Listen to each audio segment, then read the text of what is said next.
Hey y'all, we are back with Mighty Multimedia Reviews. This is number 4, which is pretty impressive, pretty cool that we've done so many of these already. Really cruising through. We have I don't think I'm gonna do an intro like I've done in the past about actually how we're laying these out. I just have a few good ones that I am gonna go through. I'm actually gonna jump right in. So for the first one, we have on Disney Plus the first season of Ashoka.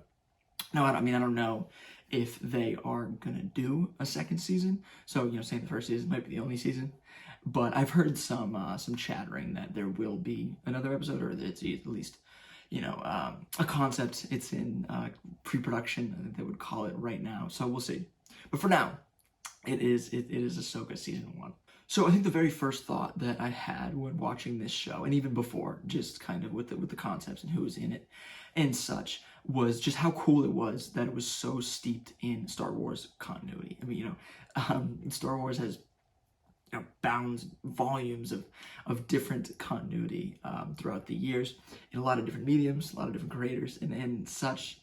But it's pretty cool from a nerd Star Wars fan perspective that they use all of this and they carry it over and continue stories from these different mediums and such.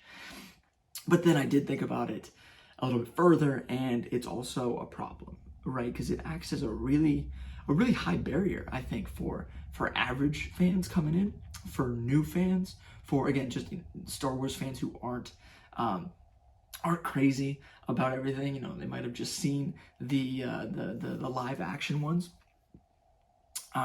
It's a little bit of an issue, so just thinking about it, for Ahsoka, for this season, you need, as prerequisites, talking about, like, we're going to take a college course or something here. For prerequisites, it's at least a good amount of the Clone Wars, at least a gist of the Clone Wars, and again, a good amount, or at least a gist of Rebels, which are very long and complex and deep shows, which is a lot to ask of a viewer jumping in if they aren't already into this world. This isn't already what they do. I kind of think Star Wars needs to go back to basics. At the beginning, when Disney purchased them and they were releasing the new trilogy, which I have a lot of problems with the other one, the sequel trilogy, but I think more with all of the other Star Wars stories, I think they call them, so it's like Rogue One, Solo, some other ones now. Now we have a bunch. Ahsoka, the most recent, but Kenobi, the one I'm thinking about that everyone is that everyone is loving from Rogue One too. Doesn't matter. It'll come to me later. But it's getting too complicated. It's getting too interwoven. I think it needs to go back to basics, because there has and there's always been complex Star Wars, right? From the very beginning, there was a bunch of different books. There was a bunch of different comic books. They started with animated shows, animated movies, and all these different ancillary titles. But there's always a main focused what Star Wars is.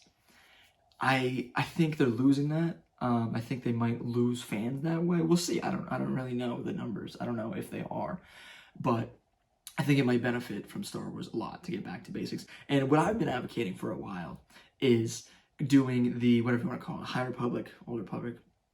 I think you can call it by different names. Basically just semantics there.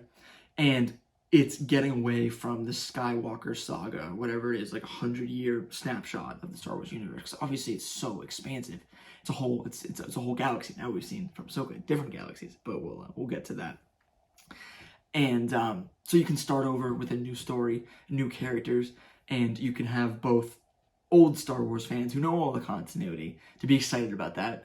Maybe you gotta be careful about not pissing them off, but still. And you can get the new fans who aren't scared off by the high barriers, the high prerequisites of watching this new show here. So that would be probably maybe my recommendation. Okay, so that was a really mile high type of view there, right? Let's get into the actual pieces and storyline and aspects of this show, Ahsoka, and not just so much its piece in the grander scheme. the first thing that I want to mention, and it's been said before, mostly reiterating it, and I don't want to take credit for it. It's pretty obvious. It's not like the people who said it were geniuses or anything, but just the adaptations of a lot of the Clone Wars characters, definitely, but we've seen some of that already. But I think specifically the Rebels characters here was very impressive. Just the look and the character, the mannerisms and everything. So they would, so we're gonna go into spoilers here. We've been doing that forever, but Hera and Sabine at the start, Chopper too, and you're there, and then obviously Thrawn and Ezra going later. I'm not gonna go through every single one, but it was impressive. A lot of care, I think, was put into that.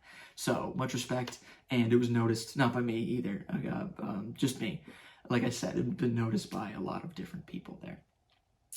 I just want to point out that the main thrust of the movie, right? The main thrust of the show, trying to find Ezra / Thrawn, different people are trying to find different one of that pair, but everyone's trying to find one of them, and they're in the same space, the same place. So they're trying to find that place where they both are. Right. Probably need to go through and say all that. You got that, but that's okay. I think it was good. It was a good plot driver. We'll talk about, I think, a little bit more what it's leading to. Some of it was a little bit boring. Some of it was a little bit of filler. I think you can call some of this entire series a little bit of filler. I just wanted to put that out at the top. We'll get into it a little bit more in a second. And then, okay, so getting into some more specifics. I just wanted to give a little gold star to some of the training that Ahsoka and Sabine. I think Ahsoka herself, and Sabine herself, and them two as master and apprentice. Their training was really good, I think. Star Wars shows and movies have missed training, either entirely or just not exactly the Star Wars training that we've come to love, that made Star Wars so special back in the day. I think the original trilogy, more than anything, obviously with Luke and Yoda, Luke and Obi-Wan, whatever you want to call it, all these different ones were great. They really got back into that mold, what made those training aspects special, the form and the force, and feeling that the spiritualism of it is a big aspect, I believe. And I'm definitely glad they did. They also weren't afraid to add some new pieces, though. You remember the blast shield from Luke back in the original trilogy. This one is just blindfolding Sabine and then having her fight. So a little bit of a different twist, but still, again, in that great mold. So, I think it seems like they put a good amount of money behind this, and I don't want to push this off too much longer. I know this is what a lot of people enjoyed, got them excited and everything. I think this was both obviously and unfortunately the best part of the show, and that was Hayden Christensen. So Ahsoka going to the, what do they call it, the world between worlds, or the other world, whatever it is, that spiritual kind of time travel force-y world where she met the ghost of Anakin, and she was taught some lessons while I guess she was fighting for her life, so that physical aspect, and then the metaphysical aspect of moving past and learning some lessons and such. It was pretty wild. It was great to see Hayden Christensen. Obviously, he's gotten a lot of flack over the year, but he's also gotten a lot of support more recently. And the Shades of Vader were great, going back and forth, because he's, Clone Wars made Anakin the hero that maybe he wasn't exactly in the prequels, and then obviously, but he was still Vader. And I think that the last season of Clone Wars really made that kind of switch, but it was a hard switch. Anakin was that not Boy Scout, but he was the shining stereotypical hero that he hasn't really been before. And Hayden Christensen didn't really portray that, I don't think, too much in the prequels. So he kind of took up that stick there, that mantle. So that was impressive just on his part. And it just looked great, going through all the Clone Wars with Ahsoka slowly building up and growing, and her and Anakin's travels throughout the Clone Wars and throughout their lives as Master and Apprentice. And then it did made me wonder, as I'm sure it made some others wonder, why we weren't just watching a live action Clone Wars show. Maybe they'll do it at some point. I don't know. I mean, Ewan McGregor and Hayden Christensen aren't getting too much younger here, so we should do it soon if we're gonna do it.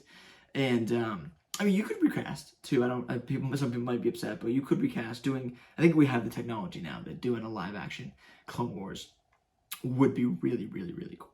So with that out of the way, moving more towards, again, the main driver of the plot.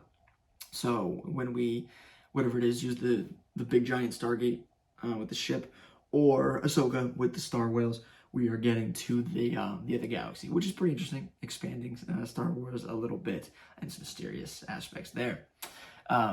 But figuring out how to get there, getting the map, finding Thrawn, then finding Ezra, then figuring out what to do. Like I said, it was certainly some filler.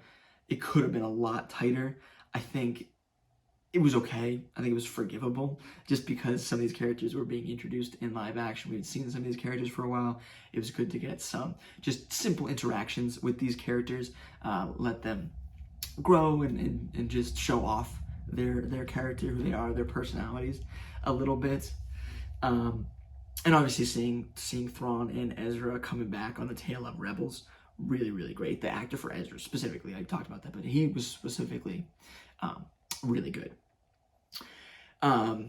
So again, so some of it was, but some of it was really good. And well, it's setting up something, obviously, and I do want to talk about that a little bit. What I want to get out of the way quickly is just kind of the few just simple plot points. The Stormtrooper zombies with the witches. I don't know, interesting. That's okay. The Witches of Dathomir from the Clone Wars wasn't my favorite arc, and I don't know, their place in Star Wars, I think, is a little bit murky for me. It was used to decent effect, I suppose, here. Something different, something we haven't seen before. So like I've said before, I always appreciate that, so props for that. The fight with the witch lady who orchestrated the whole thing and came there and who didn't go back was pretty interesting. That sword, I don't remember what they called it, but that witch blazing sword or whatever was pretty cool. The fight in general of that was really good. The choreography was solid, specifically of the witch and Ahsoka. I know some of them fought in different areas as well. They recently, I think maybe we've been missing some real good choreography, so I think that scratched a little bit of a Star Wars itch there. And the blade itself, unfortunate. If seems like she's done. So I don't know, that seems too much of a marketable toy to be fully done. So I have an inkling that might pop up again. We will see. We'll see if my prediction comes to truth to fruition there. And then lastly, the little piece. I definitely, the way the pace and the editing and everything played out, I thought that Ahsoka was gonna die there for a second to that loser of a character, that witch lady. Again, and I gave her props a second there, but she's not a real Star Wars character. She's the witch and the Forcer. Maybe a little tangentially intertwined, but very different. That is not the person who Ahsoka should be defeated by, and thankfully it wasn't. But they convinced me there for a second. I was getting aggravated for a while there, but thankfully they didn't do that. I think that would have pissed a lot of fans off, and it would have pissed me off a little bit. Okay, I had a few questions going after that. It's like, you give it a pitch or something. Okay, I have a few questions now. I guess three major questions maybe. The first was, and I was wondering this kind of throughout a while, was just why this show is really called Ahsoka. I don't know, I guess Ahsoka deserved a show, which she did. She absolutely does. She's a great character. But this was focused on Ahsoka a lot, but she wasn't the main focus by any stretch of the imagination. And I don't even think she was the main focus at all. I think it was probably more Sabine, I would say. And there's so many characters. You know, it's like calling any one of the Star Wars, like Luke Skywalker or Obi-Wan Kenobi. I mean, sorry, Anakin Skywalker, the other ones. You know, sure they are the main characters, but there's so much going on. And even that's even a bad thing because obviously they are their main characters. But it's just, hopefully I'm getting this across. I don't know. Really, that was about, you know, because the other ones, Andor, I remember the name, Andor, Kenobi, all those, they were very focused on that one character, and this was not. So that was just interesting. Was a question, a little sarcastic there, but still curious. The other one was, and this was good, I think, more of just curiosity, was what the hell, the mercenary. Jedi are doing both of them. You know, the Master definitely created a lot of intrigue, specifically purposeful intrigue generated by the plot with these fairy tales and the old magic power. I'm interested, but also give me a little bit more, maybe. I just have literally no idea what the heck's going on there. So that could use a little bit more. The Apprentice, just kind of more like, what the hell are you doing? Taking bad orders. Why didn't she jump back with the stormtroopers and go home with Thrawn? Now she's just stuck here. I guess she'll probably go back with her master.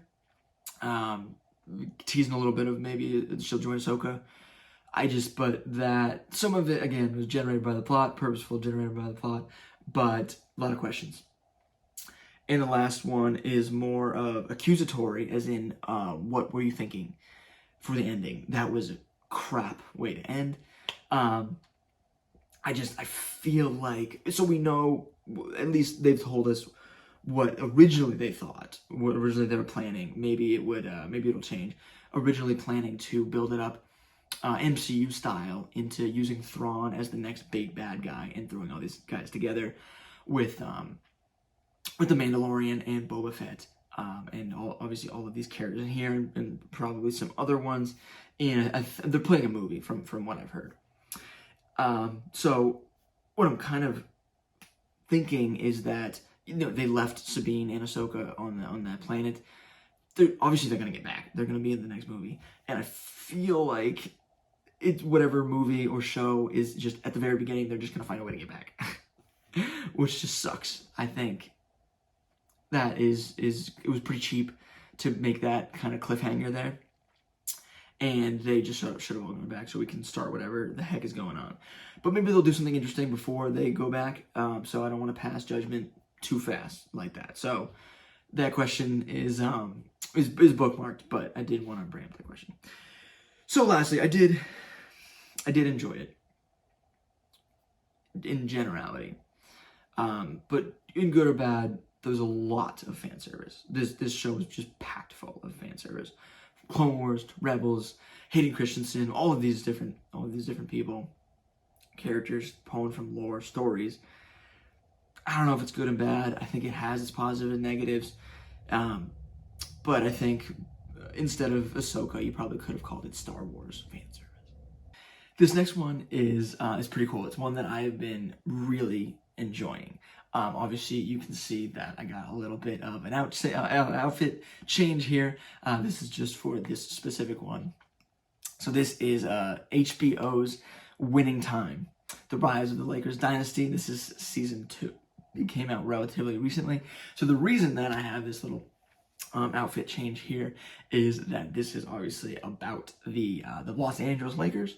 And I'm not a crazy basketball fan, but I am a Boston, New England sports fan in general.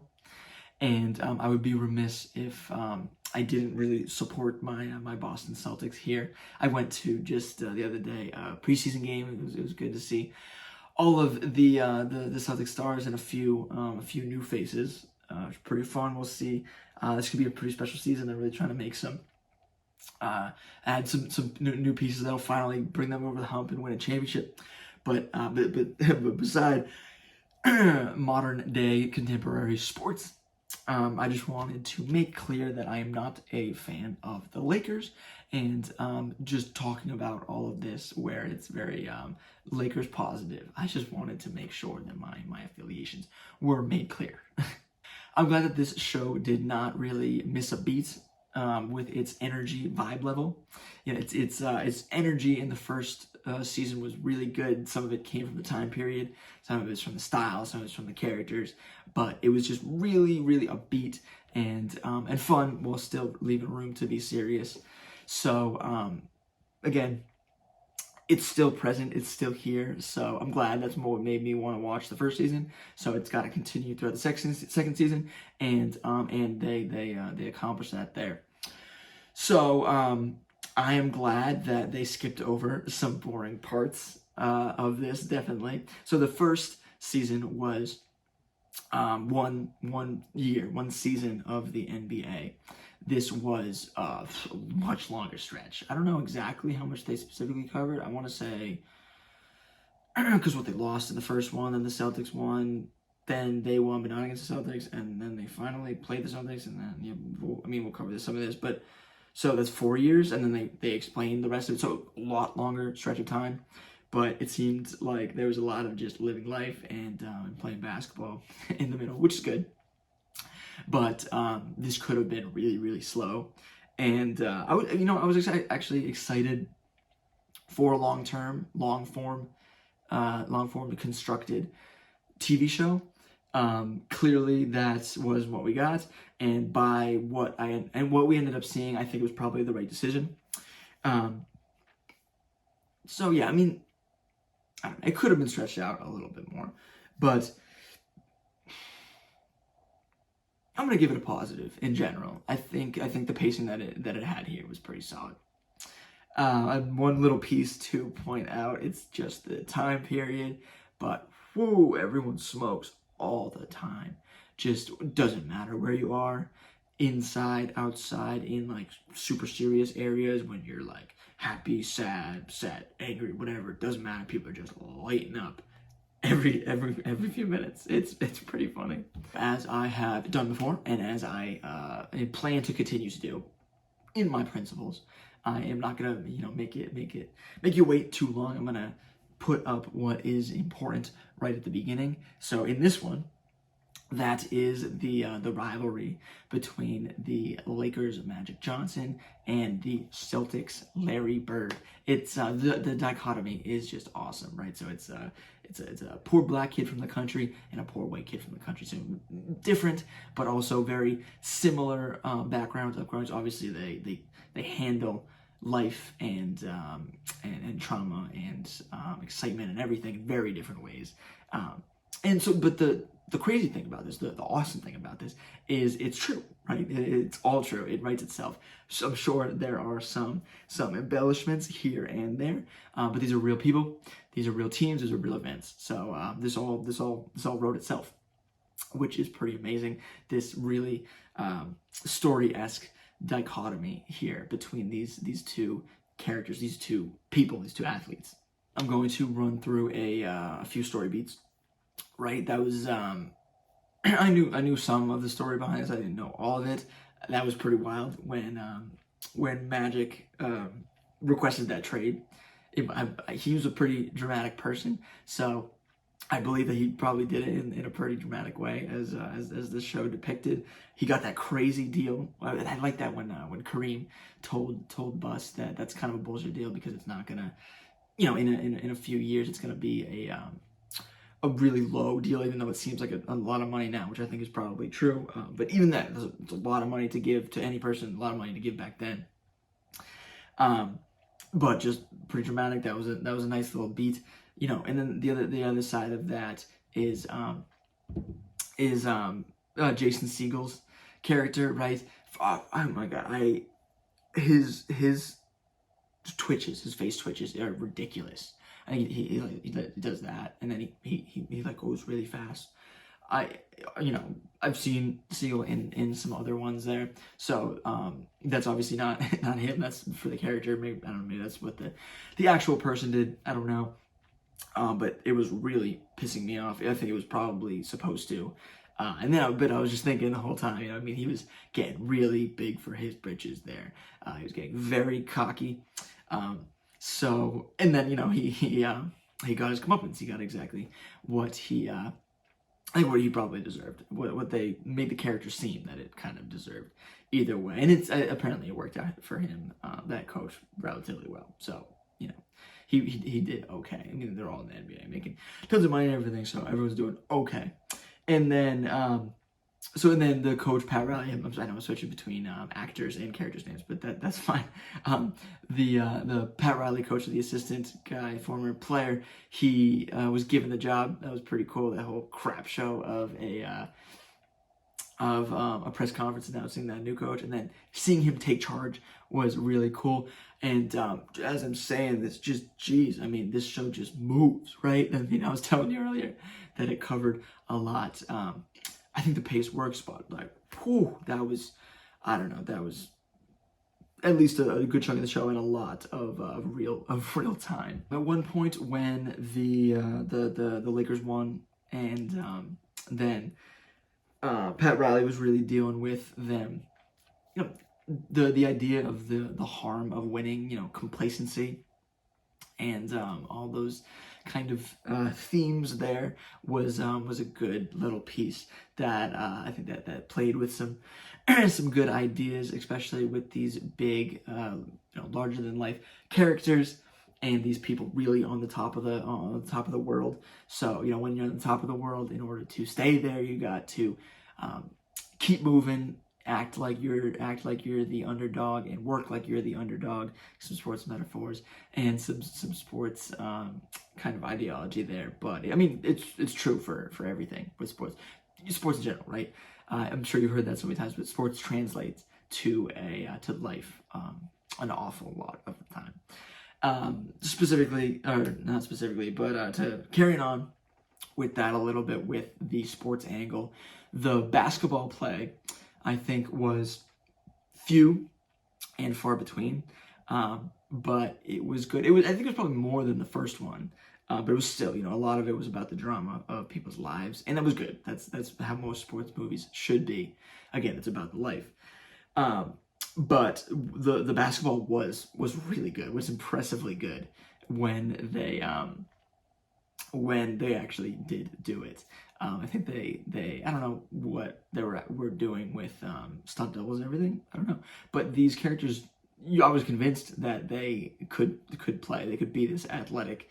They seemed to, at least on the screen, they seemed to have the height and the build and the athleticism and everything. So props for all that real world kind of technical stuff. They're definitely really playing up that Los Angeles-Boston rivalry. Talked a little bit about that earlier. I mean, it's a legendary grudge match. The show talked about this. I've heard this before, but this grudge match, and specifically Magic Johnson and Larry Bird, it seemingly from all accounts of history, really did save the NBA. It was losing a lot of popularity and money and fans and everything. This brought it back because it was just so good. It was just great to see this so in your face and visceral and everything. It really captured this moment, right? So, and then obviously it ends with the big final confrontation. It wasn't the final confrontation, but the final confrontation in this, where the Lakers and the Celtics over and over again have tried to, or have both wanted to play each other in the finals, and through different circumstances, they haven't really been able to do so, and they finally do here. And whew, it's good. It's really good. Obviously the Celtics, and I'm a New England guy, are framed as the bad guy mostly. They're playing angry and dirty and everything, but that's Celtics ball. That's New England ball in kind of a lot of ways, actually. So I appreciate it for what it was. Some of it, I mean, maybe questioning my ideas, and at least giving me a little bit something to think about. But again, I'm a New England guy, so I'm gonna stick with them. But just the dichotomy of their two playing styles, obviously they made that very apparent. That wasn't Very subtle. They were talking about that a lot, but it's true, and historically it's true, and it's pretty interesting. The little instinct of where they turned the temperature up in the garden, you know. I think sometimes, like, why would you do that? You know, they're used to playing in, Boston up here, used to playing in cold weather, and then down at the Lakers, you're used to playing in warm weather. But from what I remember, the Celtics they did that because they practiced in the really warm weather, so they were prepared, and the other teams weren't. Specifically, the Lakers weren't, and they also shut off or played with the other team's showers in the stadium at the Garden. Pretty crazy, also true for those who didn't know, and I think I'm pretty sure the show made very clear. But yes, the Celtics did a lot of dirty tricks, including putting the temperature up in the Garden and messing with the other team's showers, among some other pretty dirty tricks to give themselves the edge there and win some games when I don't know, maybe could say when they shouldn't have. The refs was what was a little different. I don't know if that. I don't think that was really much of of the Celtics doing, but you have bad ref play in every sport, obviously, you know. But a lot of real combative. Some healthy competition, some not so healthy competition here, but made a great watch. And then you move on to that intensity of the Game 7. That was a real sports moment. It is pretty hard to create that emotion and everything surrounding that type of legendary sports moment, but I think this show did a really good job. And then contrasting that with just the awful pain and the anger, and again, just all of the emotions of that loss for the Lakers, just brutal. And then, like I mentioned a little bit later, it was over. That was just it. We followed the Lakers this whole time, and even though the Lakers won a lot more games, a lot more championships after this, it ended here. So that was a bold move. I kind of respect it. It seemed to just was trying to not overstay its welcome. I don't know if maybe there's some kind of behind the scenes drama there, but I haven't really heard anything. I respect it. Just telling the story that they wanted to tell and getting out. This was a good watch. I know it was based on a book. Maybe I'll watch that at some point. I don't really know. But good stuff. So I am back in my normal clothing, as you can see here. So the last one that I mentioned, I was really enjoying, and that was true. But it's definitely not close to the next one. So we're switching mediums. And this one is pretty special because just the time, I mentioned the time that I have spent doing this, right? So here, I'm just gonna show you. This might be a little difficult to kind of show you here, but it's a lot. So it is the, I'm just gonna do that. I wanna put this down, this is heavy. Is the, it's actually gonna have to be this other way. Is Scott Snyder and Greg Capullo's run on Batman here. I'll do a few of those here. Like the props are great. Love the props. So I just want to mention that I said it for the New 52 Justice League, which is true. Same thing for this. The only reason I was able to get these in physical copy and read so many of these was because of this discount store called Ollie's. Some free advertising shout out there, just because it was so great that I was able to do this. You get that. And so just really awesome. So I'm gonna jump into this. The one point, if I had to make any about this run, the exclamation point is just that this is Batman, right? I have read quite a bit of Batman, you know, a lot of older Batman, and there's some good and there's some bad. There's some really good. I mean, there's some really bad, but there's some really good. So I don't know if this is my favorite interpretation of Batman ever, but it's up there. It's definitely up there at the very least.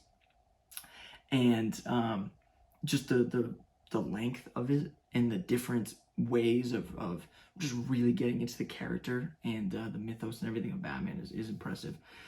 And I think a big part of it about why it's so good, at least right now, is its comparison to what recent Batman is. I admittedly haven't read too much of the most recent Batman. So what is that? It's Tynion who did a lot of this, and Tom King, and those people. I haven't read a lot of them, but I've followed a lot of them, and I don't know, that just isn't Batman to me. It seems too light and weird and future. I don't even know the words. Again, I haven't read it, so I can't make a really, intelligent diagnosis. But just when it's compared to this, even just the story itself, just hearing the beats, it just does not compare. I think the best way of doing that, as I did with the Justice League run, is to go through kind of these independent stories, pretty step by step, and break them up. That's probably the best way to do this. But I made that one point, but I want to make one more point before we start that kind of process there, and that is just how well the this Snyder and Capullo run does the Bat family, because I am very mixed feelings about the Bat family. They can really elevate the character of Bruce in the world of Batman, but they can also really harm it, and they can get in the way of telling some really good Batman stories. I think this run in particular does a good job of just kind of taking it where it comes. When the Bat family is crucial to that story, they use them, and when it's not, they discard them. I think that's just what DC has to do in general, because the Bat family's just gotten way too big. There's way too many there. I think that turning point was probably Damian Wayne. I'm not a huge fan of Damian Wayne. But there's other people they can blame. There's other characters that you can blame. There's still too much. The return of Red Hood, you can probably throw in there as well. Maybe getting Batgirl. I do love Barbara Gordon, but she was Urkel. Doesn't matter. Getting off track here. The Bat family is, it's tough. It can be very tough for a writer, but A+ effort in execution on this one in that aspect. So the first real arc here is the Court of Owls, the 1 and 2 there, and it starts it off and really impressive because they are original characters. It's one kind of character, but there's multiple of them involved, obviously. But these are original. A lot of these other ones in the middle are not original, and then you get some more original later. But this was thrown in a new part of the Batman mythos, and I think the Court of Owls is a great addition. They really challenge Batman's hold over Gotham. I don't think too many heroes do that, or have done it recently. I guess there's some other heroes who have done that, probably like Bane and Al Ghul and stuff like that. But in terms of at least new characters, this one will probably stay around for a good while. I did want to say that they, admittedly, they do get a lot less intimidating after their first that first appearance, and even in this, you kind of see that they're tossed aside, and they just seem a lot weaker. I don't know about a joke, but a lot less formidable once you pull the curtain off and see what's actually going on. But still, I think they are used to good effect here, and they are established for what could be good entries in the future. And I think they would be great for some type of probably movie adaptation.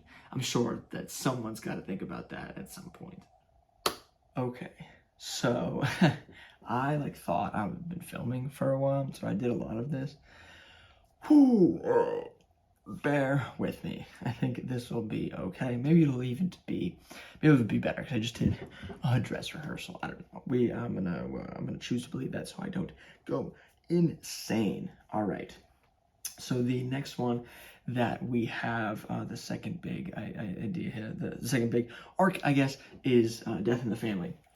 Right, so this is the main one, and this is the all the tie-ins and such. Right, this is a good another Joker story, but it is just, I think, another Joker story. We'll talk about something that maybe isn't just another Joker story in a second. It does do a good job with the whole Bat family. The point of Joker's Rampage's time is that the Bat family makes Batman weak and such, that it plays with that. So, but just the story benefits from the Bat family, so it uses it. And the Court of Owls does not have the Bat family, but it kind of pushes them to the side in some aspect because they want to focus more on Batman, which again is justified. The other, I mean, just it's it's a good creepy, like, what's going on, what's the Joker gonna do, he's crossing the line and all this, but just geez. So yeah, he cuts his face off and he wears it as a mask, which is pretty wild. Yeah, don't do that. That's pretty weird. I don't think anyone, there's any copycats that this this comic made. But if you want to show how crazy a person is, a villain is, that's a good way of doing it there. The plan of the Joker is pretty convoluted, I would say, definitely in some aspects. So there is that, but it doesn't drag it down too long, I don't think. Too much. The next arc, and this is going back in time a little bit, is 0 Year. So this is a little box set here. It does have, this other one is kind of just some extras, some filler, but these two, what is it called? Secret City and Dark City, but it's 0 Year is the main part of this. So there obviously have been some other tellings of Batman's origin over the years. This one does do some stuff better, at least, than that some others don't do, or again, this one does it better, so they do it to worse effect. It's unique in general. I appreciate it. It's definitely a revamp. You know, it updates it for the modern day, I think, much as the Ultimate Universe did. So that's for Ultimate Spider-Man, you know, some of them, the Avengers and such. That's kind of where the MCU actually came out of, and some recent media has taken some beats from this as well. So just more, you know, for the times, and some more timely references and technology and stuff like that. Mostly, I think, is a lot of that part. One thing that it does do well, impressively too, is it makes the Riddler cool. I think the Riddler has been cool at some points, but a lot of times he has not, and he is not used. I think maybe he could be used more. I'm sure that you've heard that the Riddler is difficult to write for this specific reason, and it's true, but I don't know how much really. Just the fact that most writers, all writers, I think, are not the actual super geniuses that the Riddler, Edward Enigma, is. So writing the jokes and his schemes and everything is pretty difficult. I'll give him credit. I'm sure that is true.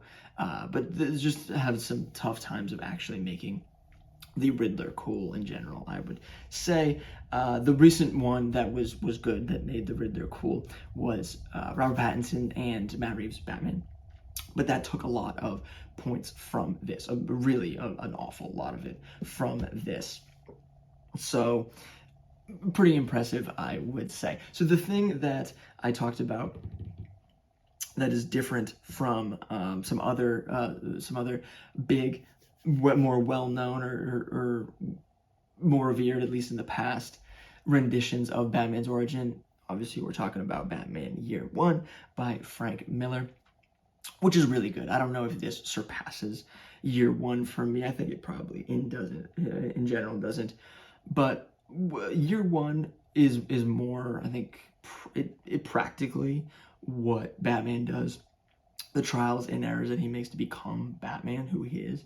It doesn't get into as much, at least, his emotions and his the reason that he's Batman, and his thoughts and everything too much. That obviously it does his thoughts, but just in a different manner. And this absolutely does. 0 Year does. There is, how do I put it? It's a fine line to walk. It's a tightrope for the psychology of Batman, because you need him to be cool and have a good normal head on him, want to do the things that he does, but also to make him the hero, the character that people aspire to be, want to emulate. I mean, you know, only in some ways or whatever. But on the other hand, he also needs to be off enough, crazy enough, desperate enough, in many different ways to want to need to, and to actually put on the Batman costume and go out and do that, to devote his entire life to the war on crime. That's an interesting balance, because if you go one way or the other, it can be tough to believe, and that's a really foundational piece of the Batman lore. It's a bedrock to any Batman story. If you can't believe that, if you can't work past that, then the whole thing falls apart. The rest of Batman is not going to work. So, I think Snyder was very, very aware of that here. And he gave a great deep dive into the psychology of Batman, young Batman, doing it for the first time. So if you're interested in that, definitely up your alley. Okay, the next piece of this is a little bit devoid from the rest of it, is Batman Eternal here. You can see that this is pretty fat. This was a lot to get through, and it gets slow, I will say. It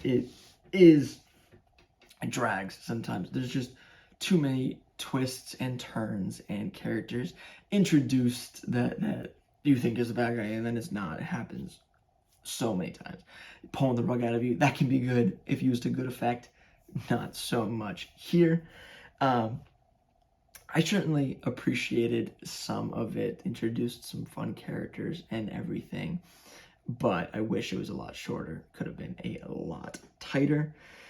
It's worth a read. It's worth a brisk read. Emphasis on that word brisk there. I would just blow through it.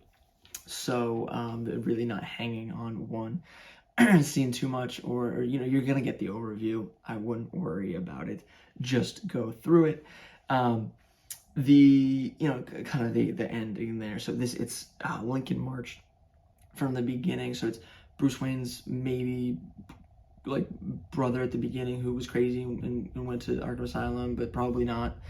But this guy was taken by the Court of Owls. And much of this nonsense, he was the end bad guy, or at least he co-opted Cluemaster's plan at the end. I wasn't a huge fan of that. If they just left it at Cluemaster, I think that would have been a lot better. Just this guy who is very low level, and no one expects much. He's a very low tiers bad guy, I would say. If it was just him that was able to do all this, to get all these people to destroy Batman and Gotham City. And the big thing is that Gordon is put behind bars, so Batman doesn't have his ally, and there's some other people cycling in and out, and there's this commissioner, and he turns out to be not who he is, but there's magic stuff. There's a lot going on. So I guess let me make this clear. And I'm not 100% sure about this. I should have looked it up. But the big kind of idea is that, I think it's once a week. It might be a little more, but I think it's once a week, that they put a Batman issue out every once a week, so which is pretty fast for a comic book. And Snyder gets help with the writing, and there's a lot of different artists. I think James Tynion helps him with the writing actually in this. So it's pretty fast. It needs to be pretty fast. You have the big picture again, but the individual issues are a little less thought out. So recommend it if you're a completionist. You can definitely skip it. If not, if you are going to read it brisk. Okay, so this next one is the climax, really, of the Snyder Capullo Batman run. So this is Endgame. Yeah, as you can see, he still has the face there. He doesn't wear the face. His face grew back or whatever, but it is there. They really like that kind of imagery, apparently. So this, right, I talked about how Death in the Family was just kind of another Joker story or whatever. This is definitely not just another Joker story, and they make that clear. It's not like so it's not an analysis of mine. They basically say that over and over again. But there's a lot going on. He fights the Jokerized Justice League at the beginning. The Bat family is very heavily involved. All his other rogues, Batman's rogues, are involved. And the big thing is just that Joker he's serious this time. He is not playing around, and he means business, because the last time Batman really said, I don't love you like you think you do. I don't even like it. It was the biggest breakup, the big time celebrity breakup, I guess, to some degree there. So the Joker got his feelings hurt or whatever, just flipped the switch, and now he is really serious, and he just wants to take down Batman. That's just what he's doing. He's not playing for laughs or anything, and he's going full circle. It is pretty impressive how this team really deals with two very different aspects, two very different versions of the Joker in this run, but in a short time period. And we've seen other aspects of the Joker. The Three Jokers story recently played on that a lot. So obviously, but it does. They're really definitely really different interpretations, and I appreciate that. But so he's like just gassing the whole city, just total mayhem. And then they plan this little idea of who really is the Joker with this pale-faced man. So he appears in like some old photos and whatever. So is he immortal? Is he evil incarnate? Works with the Dynasty stuff like the Lazarus Pit. I guess brings people back to life and heals their wounds and such like that. But Batman goes down in the end, and it's just him and Joker at the end of this. And he dies. They both actually die in the end. So it's over. This is the end. Batman, there's no more Batman after this. Okay, that's not true. Obviously, they would not just burn money like that. DC Comics would not burn money. The Batman is their darling. There is more Batman, and actually there's more of the Snyder Capullo run here. But it is the climax, it is the end for all intents and purposes. That's the perfect comic book ending of any type of comic book superhero, but really this long form comic book run type of format is the perfect ending, is one that ends the best it possibly can, wraps everything up, but also leaves room for more to go on. This is kind of what that does. But yeah, it's Joker and Batman in the end. He takes him down in really dramatic, awesome fashion. So yeah, Endgame rocks. And then the real end to this Snyder Capullo run. This is, I don't know, like the super heavy Bloom run. This end is kind of the just some wrap up stories.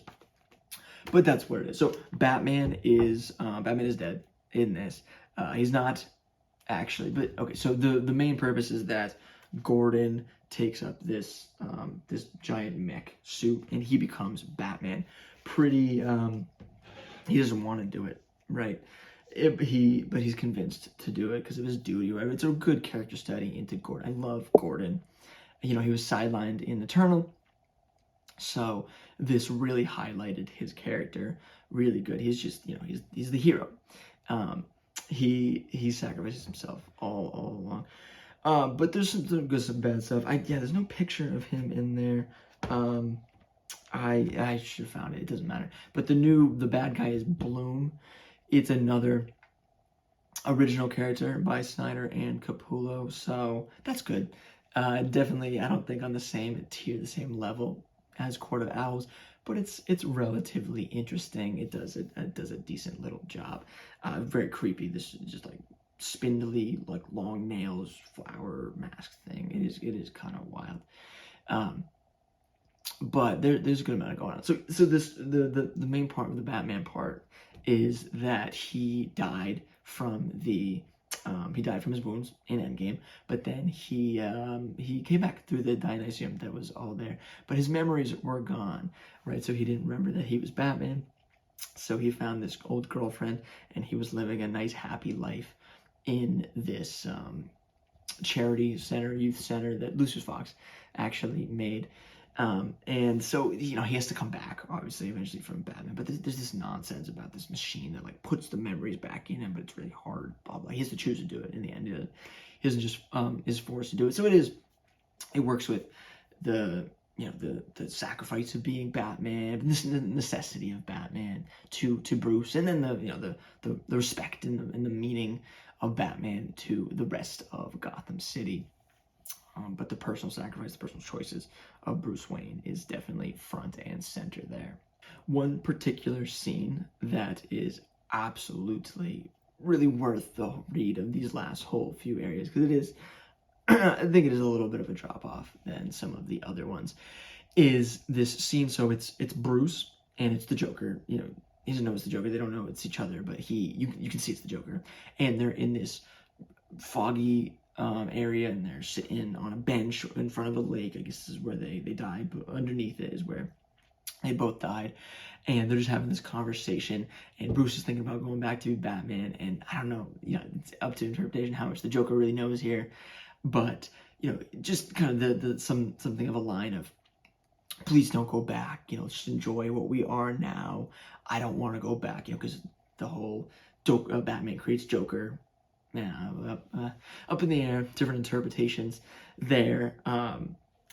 Just and then just the idea of appreciating, you know, this moment.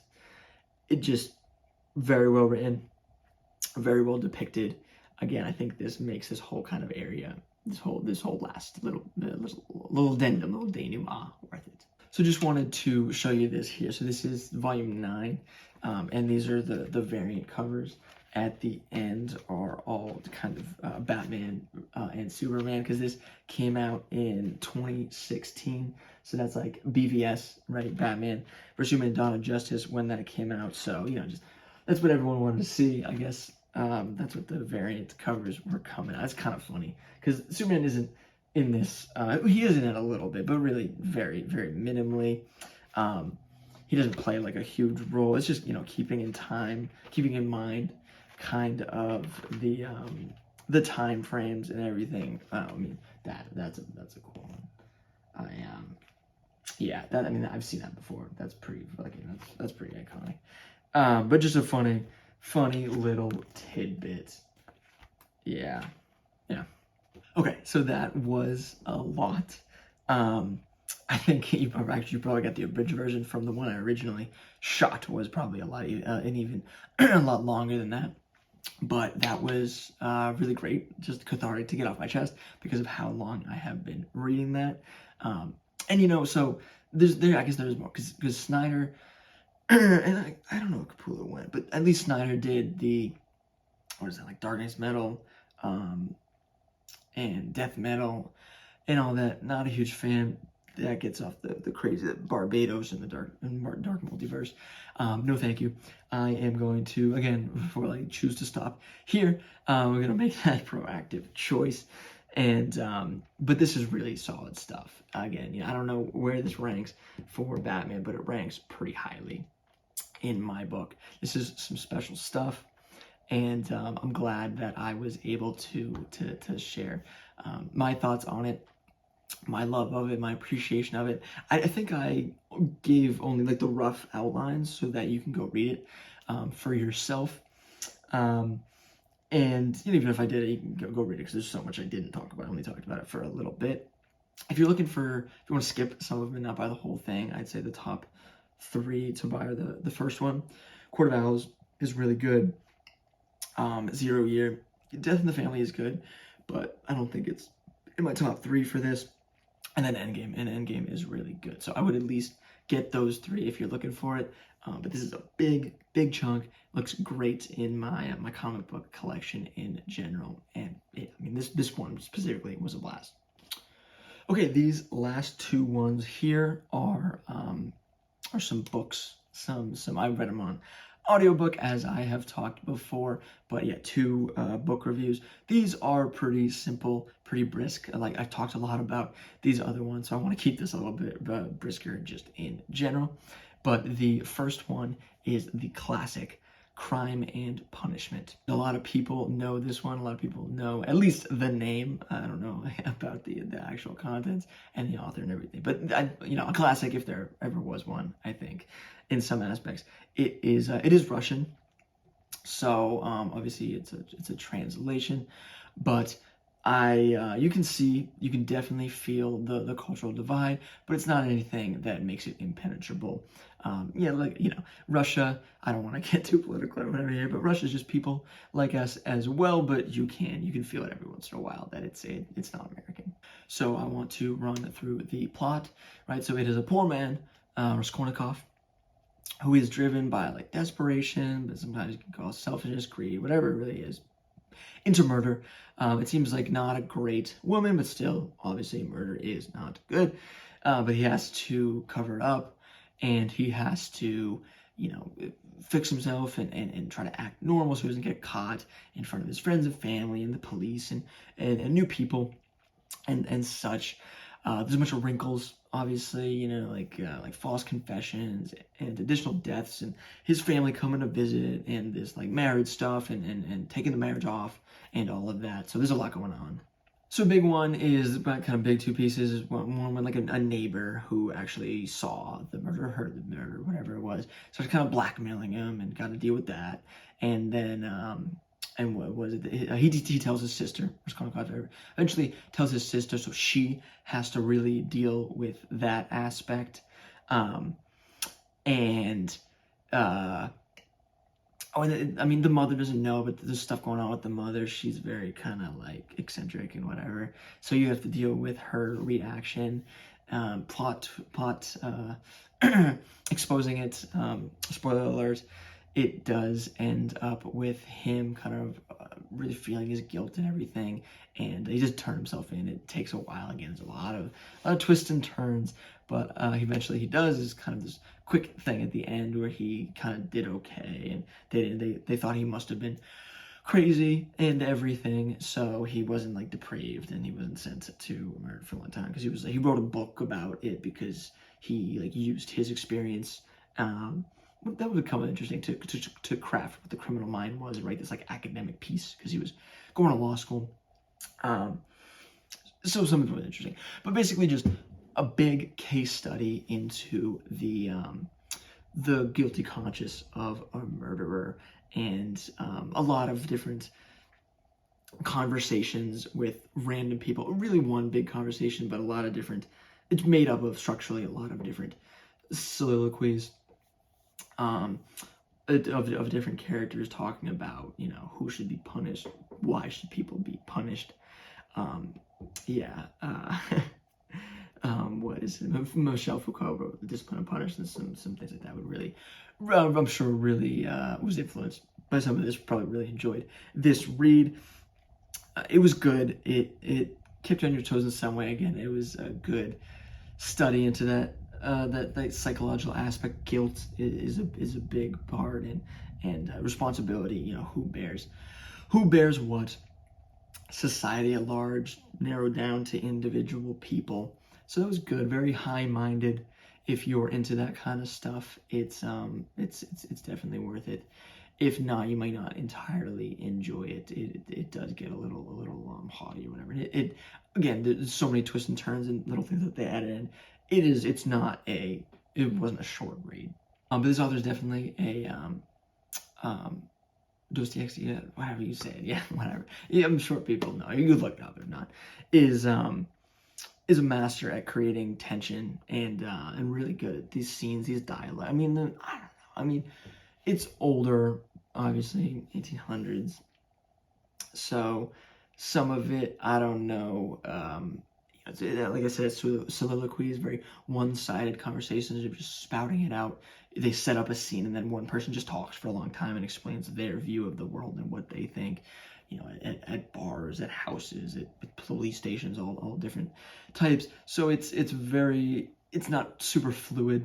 It is a little disconnected, a little disconjointed, so something will come up and they'll set up a scene and then that just runs along. So it was good. It was a classic. It's worth a read, if nothing else, but just having the experience.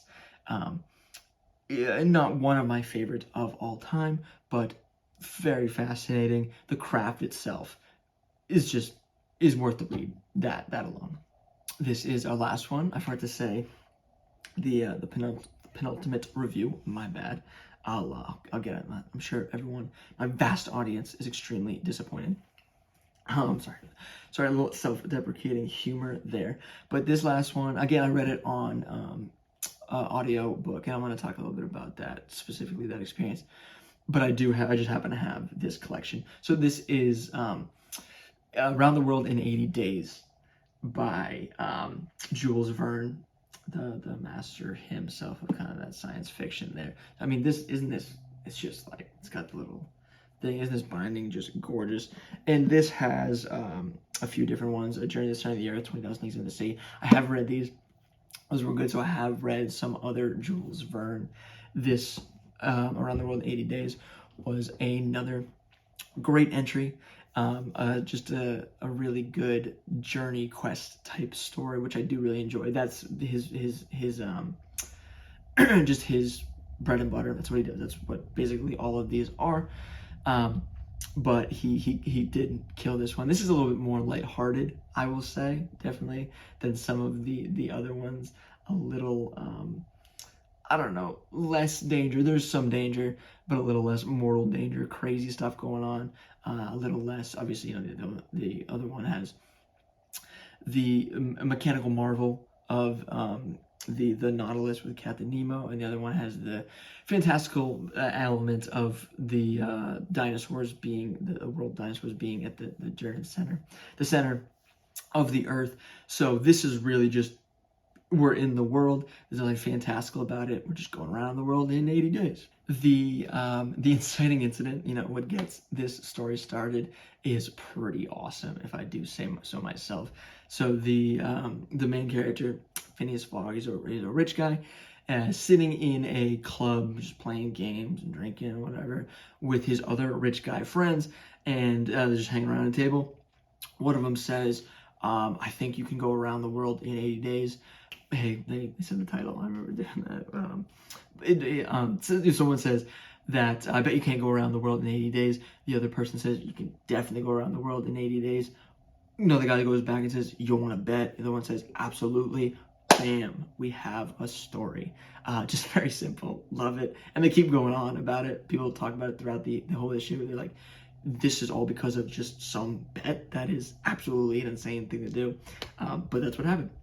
That's what goes around. It's for honor, as Fogg and everyone keeps saying. Once we finally get into it and get into the travel, I love hearing about the different places and cultures. A big part of it is India, and then a big part of it is the United States. There's some other aspects about it, but I think those are the big kind of places. But they touch on a bunch of different areas, so just seeing all that is great. The little wrinkle of the policeman just going in and messing everything up and having this big miscommunication, mistaken belief is really great. Ahead of its time, to be honest. I would say this is a pretty old one, another classic. So some of these probably where that kind of trope started, having the policeman chasing the bad guys, and maybe it's a mistake, maybe it's not, whatever, but just that whole idea, solidly executed, and just solid original idea in general here. Saving the Princess Ayuda in India, and her kind of just being the damsel and worried about her the whole time and everything, it was pretty dated, I think. But again, it is it is dated. Eventually, they did obviously make it back in time to win the bet in the 80 days. It was fun that they didn't make it at first, or they thought they didn't make it at first. A little tension, a little more fun than tension, to be honest.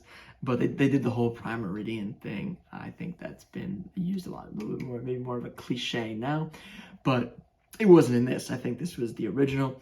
So again, that's what you get from these classics. It was pretty fun. And then Phineas, Mr. Fogg made it to win the bet exactly on time. Like, I think at 2 or 1 or whatever when they were counting down.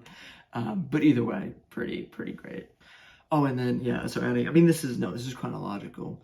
Ayuda at the end asking, I guess it wasn't, because it happened beforehand, before they actually won. That's how they figured it out, right? Because Passport 2, he's the manservant. I guess I haven't talked about him much, but I should, because he's awesome. He's just loyal and great. He gets lost a few times and drugged by the policemen and stuff. Really good stuff. But in the end, Ayuda asks Fogg to marry her. Just kind of weird and creepy, I think. And it's just he seems really old. She seems pretty young. And it's just because she's in a different, faraway world and she can't go back home, and just because he saved her, he's a gallant hero or whatever. Kind of weird. Not a huge fan of that. I think that's just more dated stuff. I thought that the Ayuda in Passport 2, the servant and the Sage Princess, was kind of going to fall in love a little bit and be more organic, because it definitely wasn't organic, I don't think. So if I was just like, oh, I do love you, obviously I loved you, and you're just like, when was that? I don't remember that being weaved in. I think you totally stuck that in, Vern, definitely. So, yeah, I don't know, just more of the dated piece, I guess, but it doesn't take away from anything too much. I liked a lot of the little details that they put in. So things like he made sure to get his passport stamped whenever he could, and he wrote a journal. I mean, I don't know how great of proof the journal was, but I'm sure they could corroborate some pieces. And then obviously they can check the passports and the dates, and they can do that just to prove that he did actually go around the world. If you haven't that bet, I'm sure it was a pretty big sum of money, so I'm sure that you want to be able to back it up. You want proof before you're gonna hand out that kind of money. And I was thinking about that, so so Vern made sure to put that in. So kudos to that little piece, just really you know, crossing the T's, dotting the I's. And then the last thing I want to talk about for just this fun little piece was that I did listen to this dramatized version on audiobooks. So it had different actors for different people, which I haven't really done yet, and it had music and sound effects and everything. I don't know if I would do this for every book, certainly not, you know. At least some nonfiction, I would not do that. But for this, it worked. This was pretty short and simple.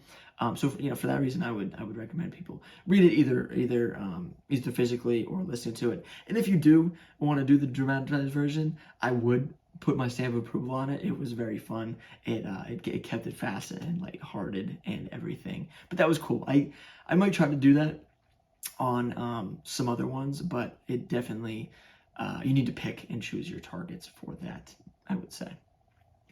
But that is it. We are done here. Hopefully I wasn't too rushed or just didn't seem too upset or frustrated at the end, because I certainly was. I think I don't know, it's probably gonna come out in the final cut once or twice, but I did like the whole Scott Snyder Batman one, and it turned out it didn't record because my phone that I'm recording it on didn't have the enough storage or whatever, so I had to play with that, and I had to do it again, just doing it again was so annoying. And then it literally happened again. But that was a lot less. That was better. That was really annoying. Maybe I need to do maybe I just need to bite the bullet and get a camera if I'm gonna be serious about this. You know, get the memory cards, because I'm sure they have so much more storage and everything. I don't know if that is the way to go. We'll see. Hopefully I got everything. Hopefully I didn't miss anything important, but I wouldn't think so. Again, I think I mentioned that it was probably shorter. It's probably not the worst idea to just run through everything before I actually record it, to make sure I'm not saying anything stupid. But I also think it's good to get some of the off the cuff ideas. I've talked about that before, just what I'm thinking about. Keep it natural, keep it authentic and everything. So we'll see.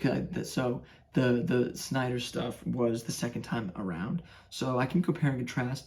So I'll take some silver linings off of that. Again, some of it's just so I don't go crazy. Gotta count my blessings where I can. But this was another good one, I think.